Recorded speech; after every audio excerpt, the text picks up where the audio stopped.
If you ever find yourself alone in space and something starts making noise where no one should be, don't go looking for it. I made that mistake. And whatever is out there, well, it's not gone. My name is Daniel Reyes, and I worked the night shift on Orbital Station K-47, a research platform stationed far beyond standard satellite range. We weren't near Earth orbit anymore. We were positioned in deep space, monitoring long-range signals and conducting classified experiments that officially didn't exist. Night shift was always quiet. Too quiet. No scheduled transmissions, no supply ships, no communication windows with Earth, just the low hum of the station and the endless dark outside the observation glass. At first, I liked it. Silence feels different in space. It's not peaceful, it's heavy. There were 6 of us on rotation, 5 during the day, just me at night. That was standard protocol, or at least that's what they told me. My job was simple: monitor system integrity, log any anomalies, and most importantly, listen. We had equipment on board designed to detect signals across a wide spectrum. Most of it was noise, cosmic radiation, distant transmissions, background interference. But sometimes, something slipped through. It started on my 3rd week. 2:13 station time. I remember because everything else stopped. The hum of the station, the soft vibration of the systems, even the static in my headset. For a moment, there was nothing, and then it came back, not as noise, as a pattern. At first, I thought it was a system glitch. I ran diagnostics. Everything came back clean, no errors, no interference, but the signal was still there. It wasn't loud, it wasn't even clear, but it was deliberate, like something trying to form structure out of chaos. I reported it the next morning. They didn't seem concerned. In fact, they barely reacted. One of them just nodded and said, "Log it and move on." That was it.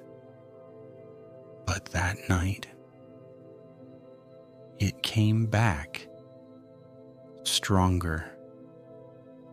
And this time, it wasn't just in the equipment. I heard it somewhere in the station, faint, like something moving through the ventilation system.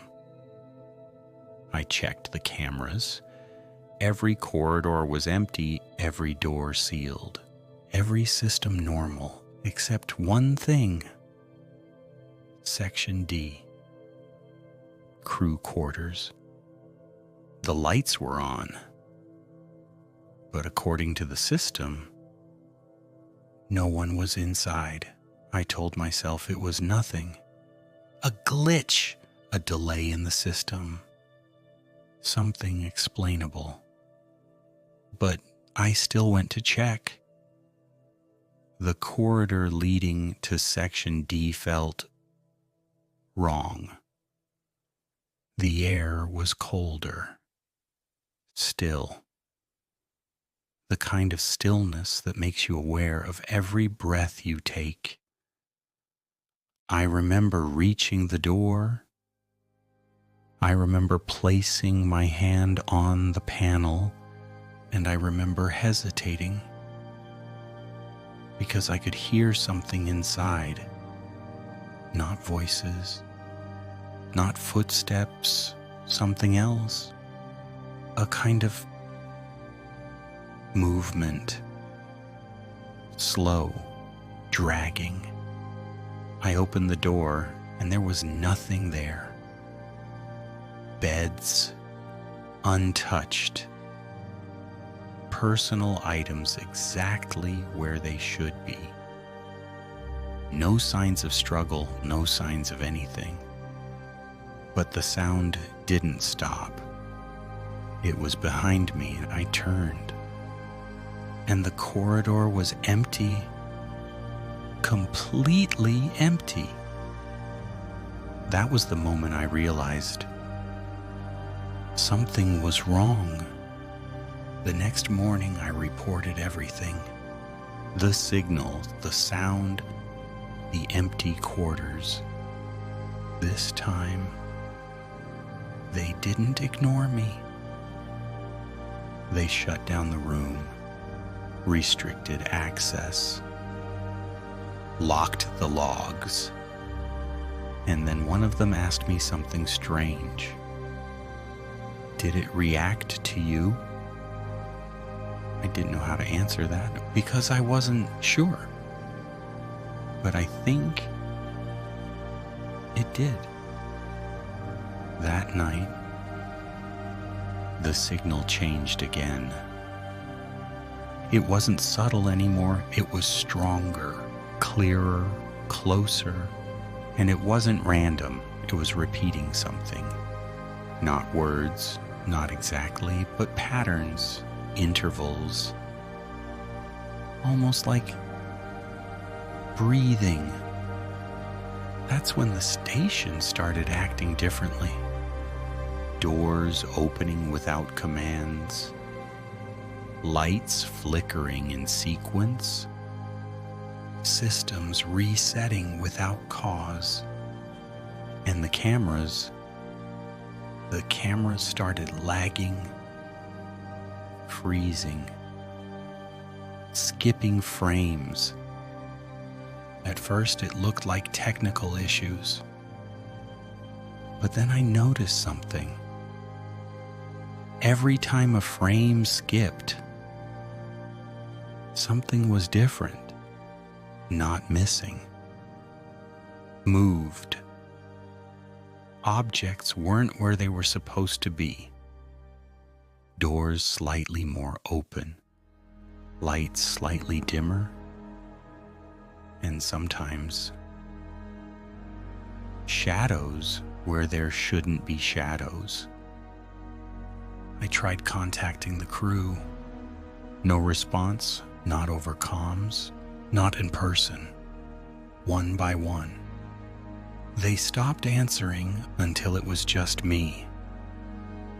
Or at least, that's what I thought. Because I started hearing them in the corridors, in the walls, in the vents. Not speaking, not calling out. Just existing.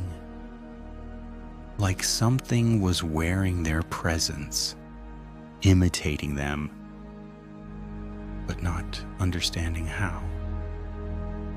That's when I checked the logs.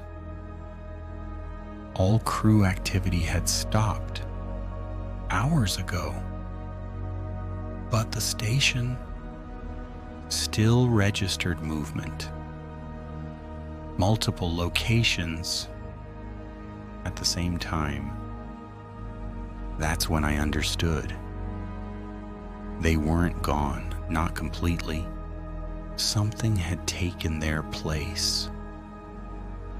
Or maybe something had taken them. And now it was learning how to move, how to sound, how to be. The signal wasn't just being received anymore. It was inside the station, inside the systems, inside the walls, inside me, because I started hearing it, even when I removed the headset. A low rhythm, steady, persistent, like a heartbeat. Not mine, something else's. I tried to leave, initiate emergency return, manual override. Nothing worked. The station wouldn't respond. It wasn't under my control anymore. That's when the lights went out. Not flickering, not fading, gone. Total darkness. And in that silence, I heard footsteps, close, too close, slow, heavy, deliberate, stopping right behind me. I didn't turn because I knew if I did, I wouldn't be alone anymore. I don't know how long I stood there. Minutes, hours. Time doesn't work the same up here. But eventually, the lights came back, and everything was normal, too normal. No signal, no movement, no sound, just silence, and a single message on my console. Shift complete. But I never logged out. I never ended my shift. And the crew, they never came back. I'm sending this now through a backup channel. I don't know if it will reach anyone, but if it does, don't come looking for us. Don't respond to any signal from this station, because whatever took them, it's still here, and it's still learning. And I don't think it wants me to leave. I think it wants me to stay. And the worst part is, I'm not sure if I'm still alone.